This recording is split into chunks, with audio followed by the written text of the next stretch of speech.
우리 함께 말씀을 살펴볼 때 하나님께서 우리에게 은혜를 베푸실 줄 믿습니다. 여러분, 이제 저를 주목해 주십시오. 이제 댓글창은 다시 안 쓰셔도 됩니다. 네, 여러분 핸드폰으로 노래를 자주 들으십니까? 핸드폰으로 뭐 유튜브나 혹은 스트리밍 앱들이 있죠. 지니, 멜론, 벅스 이런 것들이 있죠. 요즘은 어떤 노래를 들으시나요?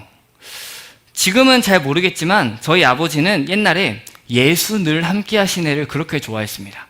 그래서 이제 핸드폰 켜가지고 말로 요즘에는 노래를 틀어달라고 그러잖아요. 그럼 맨날 누구누구야 예수 늘 함께 하시네 틀어줘 이런 식으로 늘 하셨던 기억이 있습니다. 제가 네, 이승모 장로님 감사합니다. 네, 제가 이용하여 듣는 앱이 있습니다. 그곳에는 각 분야의 인기곡들, 신곡들, 옛곡들이 쫙 있습니다. 거기서 이제 제가 듣고 싶은 곡을 딱 골라서 들을 수도 있고 그 전체 곡을 들을 수도 있죠. 거기서 이제 찬양 분야의 이 리스트를 쭉 보다가 아주 흥미로운 것을 하나 발견했습니다. 어느 순간 행복이라는 찬양이 1등을 차지한 겁니다.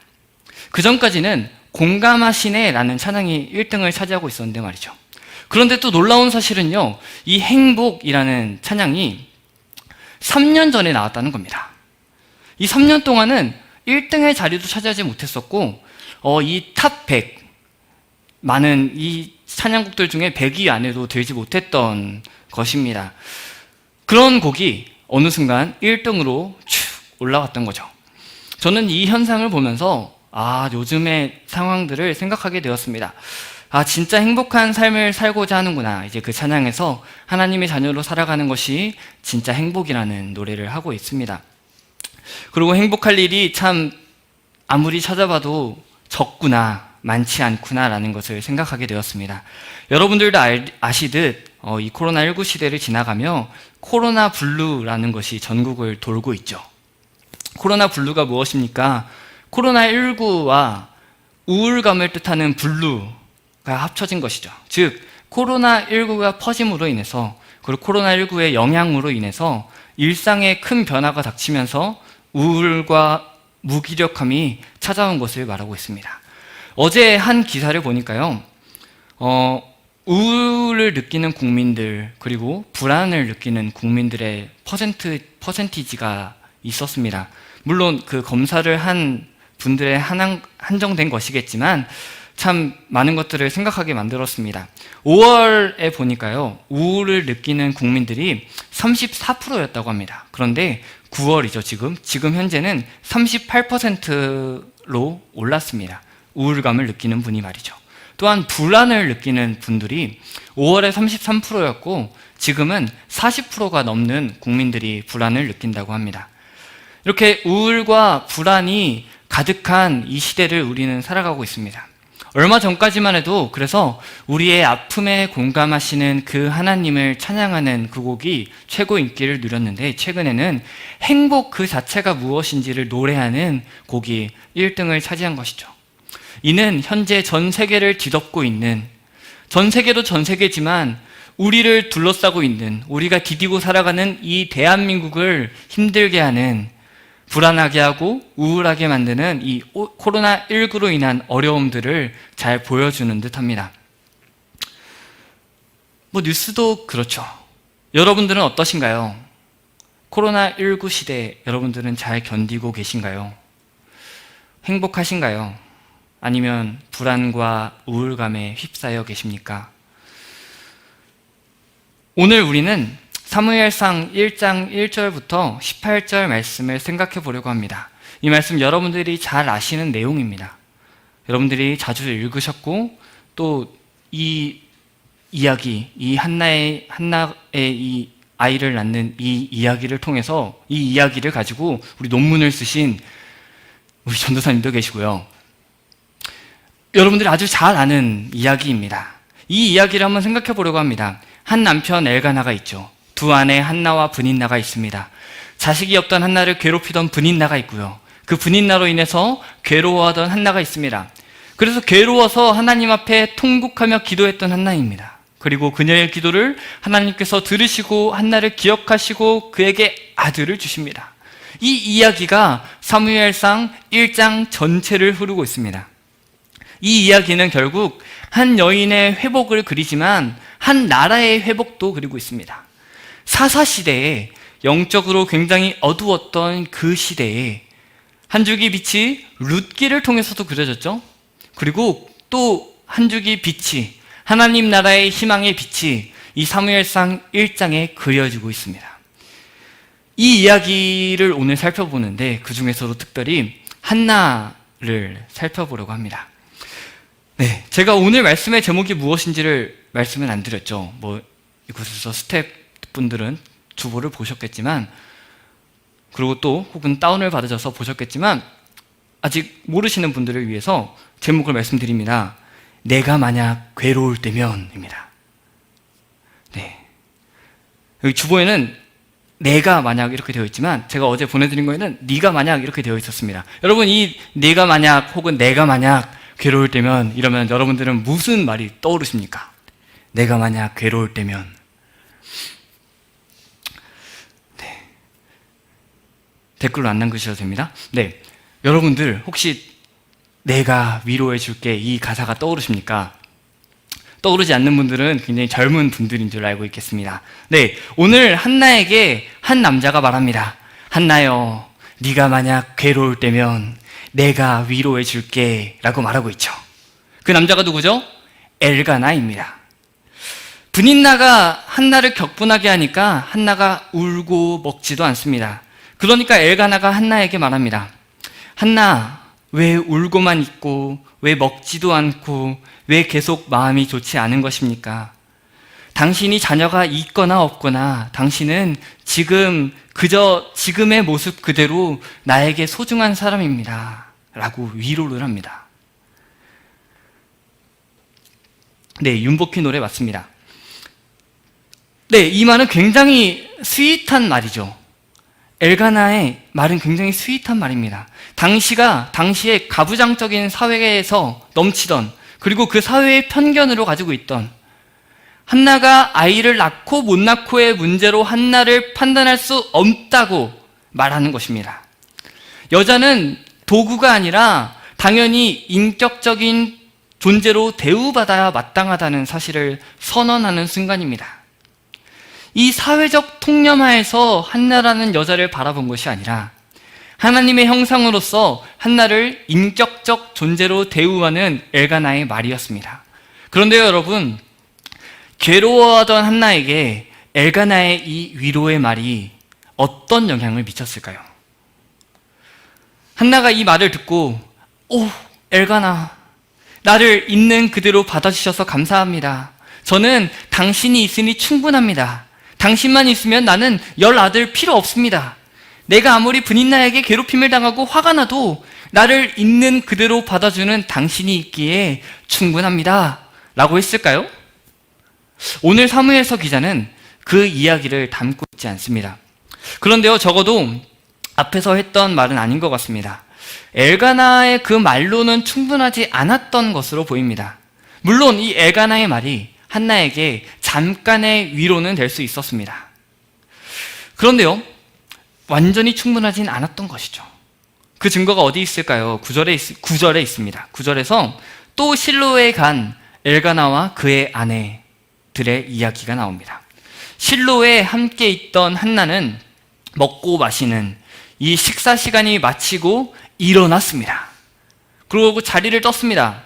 여기 이 일어났다는 표현은 그냥 그저 자리에서 일어났다는 것뿐만이 아닙니다. 어떠한 결정적인 행동을 하기 위한 모습을 그려냅니다. 마치 그래, 결심했어, 빠밤 빰빠밤 이렇게 하는 것처럼 말이죠. 그래, 결심했어 하고 한나는 어디로 갔을까요? 자기 방으로 갔을까요? 아니면 설거지하러 갔을까요? 아니면 이제 배부르니까 동네 산책을 갔을까요? 여러분은 고통의 순간에 어디로 가십니까? 스트레스를 받을 때, 괴로울 때 어떻게 푸느냐는 질문에는 참 많은 대답들이 나옵니다. 여러분들은 어디로 가십니까? 특히 지금 몇 년째 계속 고통당하는 한나입니다. 여러분을 계속하여 괴롭히는 모든 상황들, 그 상황이 1년 지나면 또 닥쳐오고 또 시간이 지나면 또 닥쳐오고, 그래서 여러분들의 마음이 너무 괴로울 때 여러분은 어디로 가십니까? 누군가는 산책을 합니다. 그냥 안양천을 계속 걸어요. 귀에 에어팟을 끼고 계속 걸어요. 또 누군가는 컴퓨터 앞에 앉습니다. 또 누군가는 핸드폰을 부여잡고 있어요. 누군가는 그냥 자기도 하죠. 누군가는 노래를 듣고요. 누군가는 다른 사람을 만나서 이런저런 이야기들을 늘어놓습니다. 누군가는 쇼핑몰을 갑니다. 유튜브를 통해서 좋아하는 연예인의 영상을 찾아보기도 합니다. 여러분, 한나는 어디로 갔을까요?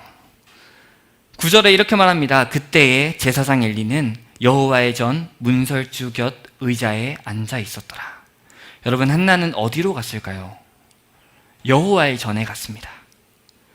여호와의 집에 갔습니다. 여호와의 왕궁에 갔습니다. 하나님께서 거하시는 그곳이죠. 사무엘서 기자는 한 걸음 더 들어갑니다. 한나가 누구에게 기도했는지를 통해서 말하고 있습니다.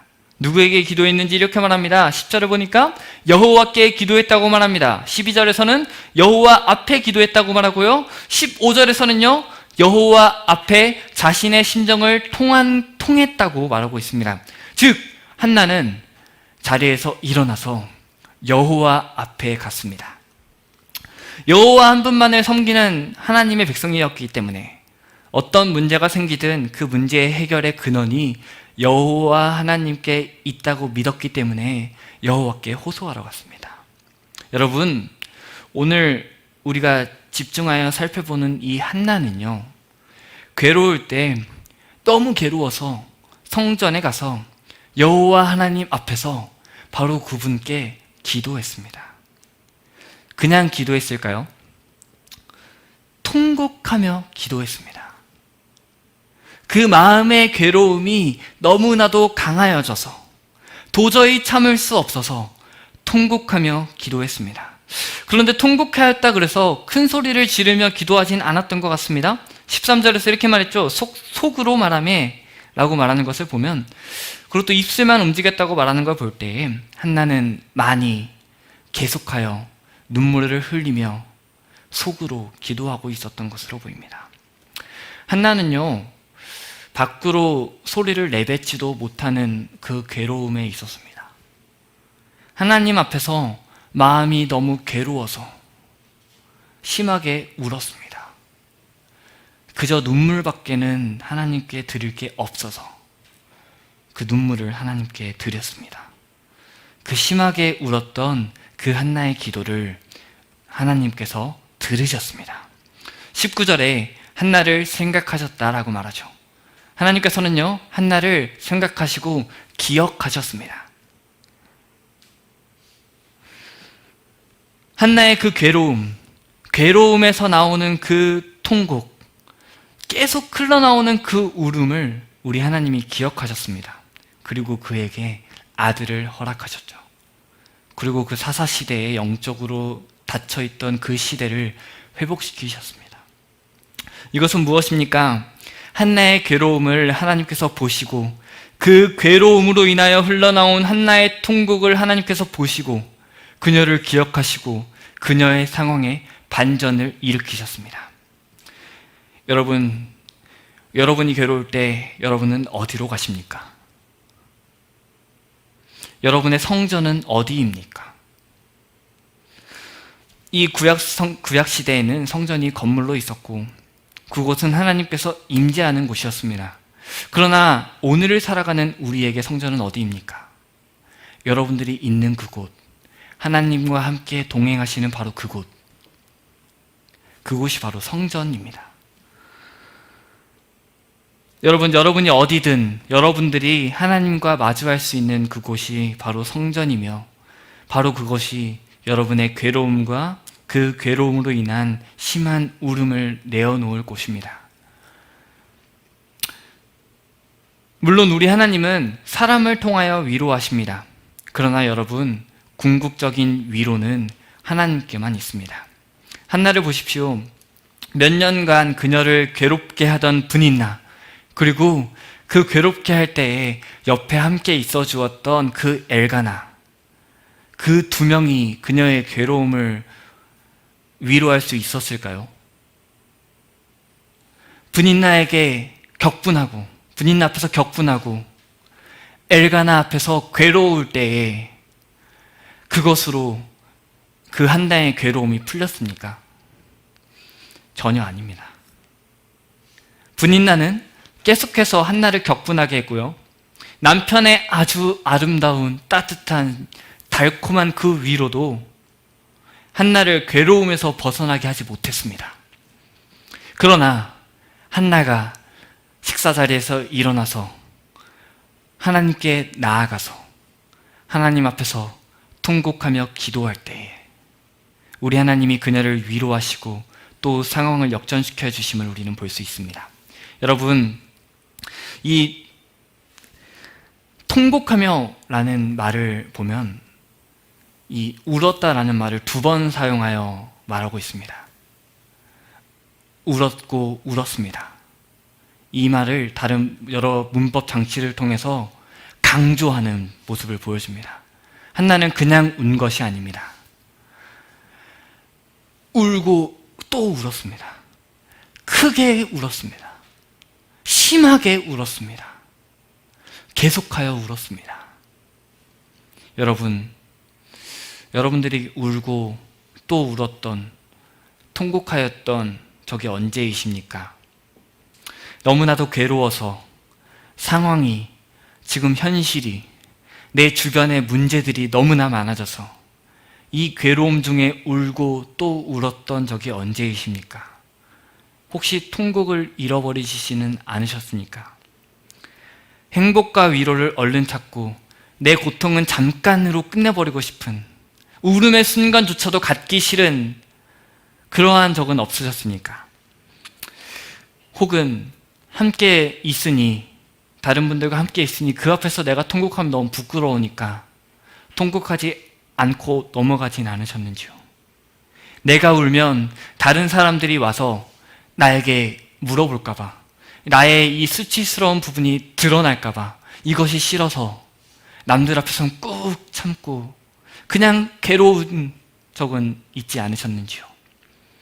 여러분, 우리의 괴로움, 여러분 앞에 있는, 여러분을 둘러싸고 있는 그 괴로움과 어려움과 눈물들 다 하나님께로 가져가 봅시다. 한나의 괴로움과 눈물로 가득한 기도를 들으신 우리 하나님은 한나에게 큰 일을 행사하셨습니다. 예레미야서에는 이렇게 기록하고 있습니다. 이를 행하시는 여호와, 그것을 만들며 성취하시는 여호와, 그의 이름을 여호와라 하는 이가 이와 같이 이르시도다. 너는 내게 부르짖으라. 내가 내게 응답하겠고 네가 알지 못하는 크고 은밀한 일을 내게 보이리라 라고 우리 여호와 하나님께서 말씀하십니다. 우리 하나님은 부르짖을 때 응답하시는 하나님이십니다. 그런데요, 부르짖을 때만이 아닌 고통 속에서 무엇을 기도할지 몰라서 그저 눈물만 흘릴 때에도 우리의 기도를 들으시는 분이 하나님이십니다.